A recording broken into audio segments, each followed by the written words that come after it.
ഒക്കെ മറന്നു. വീണ്ടും ഉഷാറായി നടന്നു. ഏറ്റവും മുകളിലെ ഒരു വ്യൂ പോയിന്റിലെത്തി.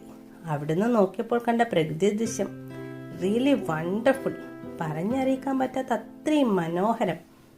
പിന്നീട് താഴോട്ട് കുറച്ച് സ്റ്റെപ്സ്. പടികളിറങ്ങി താഴെ എത്തിയപ്പോൾ സുന്ദരമായ ഒരു വെള്ളച്ചാട്ടം.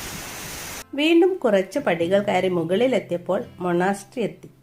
വാക്കിംഗ് സ്റ്റിക്ക്, കുട, ഫോൺ, ബാഗ്, തൊപ്പി തുടങ്ങിയവയൊക്കെ അവിടെ ഒരു സ്റ്റോർ റൂമിൽ വെച്ചു. ചെരുപ്പ് പുറത്തഴിച്ചു വെച്ച് അകത്ത് കയറി. അകത്ത് ഫോട്ടോസ്, വീഡിയോ ഒന്നും പാടില്ല. വളരെ ശാന്തമായ പ്രാർത്ഥനാ ഹാളുകൾ. ശേഷം എല്ലാവരും പുറത്തിറങ്ങി. ഇനി മലയിറക്കം. ഞങ്ങളുടെ കൂട്ടത്തിലെ 6 വയസ്സുകാരൻ ബിയാനും 70കളിലുള്ള ബാബുവേട്ടനും രാജുവേട്ടനും ഒക്കെ ടൈഗർ നെസ്റ്റ് കണ്ട് തിരിച്ചെത്തി age is just A number എന്ന് തെളിയിച്ചു. മാത്രമല്ല, നമുക്ക് നമ്മുടെ ആരോഗ്യത്തെക്കുറിച്ചുള്ള കോൺഫിഡൻസ് ലെവലും ഒന്ന് കൂടി.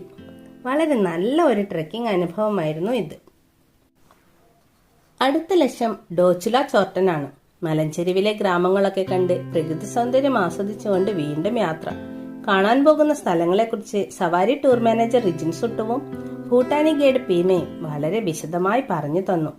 തിംഫുവിനും പുനാഖയ്ക്കുമിടയിൽ റോഡരികിൽ സമുദ്രനിരപ്പിൽ നിന്ന് ഏകദേശം 3100 മീറ്റർ ഉയരത്തിലാണ് ഈ ചോർട്ടൻ.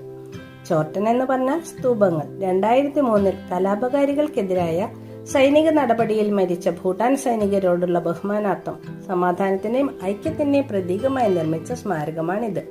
3 നിരകളിലായി 108 ചോർട്ടനുകളാണ് ഇവിടെ ഉള്ളത്.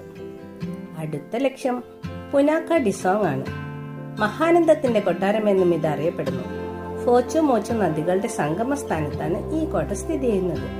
1637-38 കാലഘട്ടത്തിൽ നിർമ്മിച്ച കോട്ടയാണിത്. തിംഫു 1950 തലസ്ഥാനമാകുന്നതുവരെ പുനാക്കയായിരുന്നു ഭൂട്ടാന്റെ തലസ്ഥാനം.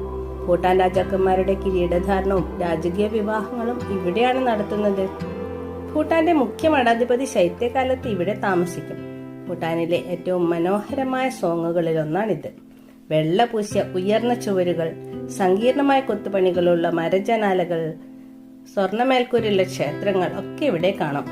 അകത്ത് വീഡിയോ എടുക്കാൻ പറ്റില്ല. അകത്ത് കയറിയപ്പോൾ വളരെ വലിയ ബുദ്ധപ്രതിമകളും മനോഹരമായ ചുവർ ചിത്രങ്ങളും ആരാധനയ്ക്ക് വേണ്ടിയുള്ള പ്രാർത്ഥനാ ഹാളുകളും ഒക്കെ കണ്ടു. ഒരുപാട് തീപിടുത്തം, വെള്ളപ്പൊക്കം, ഭൂകമ്പം എന്നിവയൊക്കെ അതിജീവിച്ചതാണ് ഈ കോട്ട. മരത്തിൽ മാത്രമാണ് ഈ കോട്ട നിർമ്മിച്ചിട്ടുള്ളത്. ഇരുമ്പാണിക്ക് പകരം മരത്തിന്റെ ആണിയാണ് ഇവിടെ ഉപയോഗിച്ചത്. ചുവരിലെ ചിത്രങ്ങളെ കുറിച്ചൊക്കെ നമ്മുടെ ഗൈഡ് പീമ വിശദീകരിച്ചു തന്നു. മുറ്റത്തൊരു ബോധിവൃക്ഷം. ടെമ്പിളിന്